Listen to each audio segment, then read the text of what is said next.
Another day, another basketball stories na naman ang pagkikwentuhan natin. At ngayon nga, yung balitang pagkuha ng Los Angeles Lakers kay Miles Bridges at ang balitang 3-team trade na magagawa ng Golden State Warriors.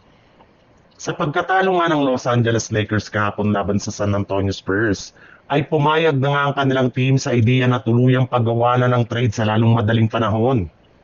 Sa katunayan, base nga sa ibinulgar ng isang NBA insider, bukas pa rin nga daw ang Los Angeles Lakers para i-trade si Rui Hachimura at Jared Vanderbilt sa kupunan ng Brooklyn Nets upang makuha ang matagal na nilang target na si Miles Bridges, na available pa rin naman nga sa trade market dahil sa sunod-sunod na pagkatalo muli ng Charlotte Hornets. May ilang mga miyembro nga ng front office ng Lakers ang gustong-gusto ang potensyal at ang galaw ni Bridges sa loob ng court. At naniniwala nga sila na magkakaroon ito ng malaking impact sa kanilang kampanya next season. Babagay rin naman nga daw ang laruan nito kasama sina LeBron James, Austin Reeves, Luka Doncic bilang kanilang pinakabagong starting power forward na tutulong kay Ayton sa kanilang front court.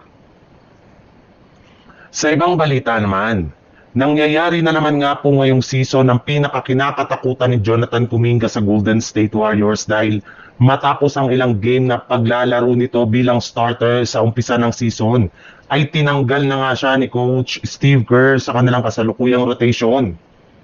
In fact, kahit man nga wala silang tanatamo ngayong injury ay hindi pa rin nga siya pinaglalaro bigyan man lang ng playing time sa kanilang last game laban sa Chicago Bulls.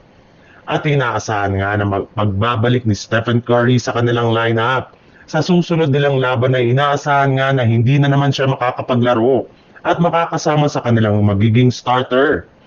Kaya dahil dyan, mas mabuti na lamang nga na kung gagamitin na lang nila si Jonathan Kuminga para makagawa ng 3-team trade kasama ang mga team ng Chicago Bulls at Dallas Mavericks. Bali dito nga ay makukuha ng Bulls sina Kuminga, TJD, Dallas 2030 second round pick at isang 2032 second round pick. Sungkit naman dito ng Mavericks sina Kobe White at isang Golden State Warriors 2027 first round pick, habang ang Warriors naman ay makukuha sina Daniel Gafford, Ayo Dosunmu at isang 2029 second round pick.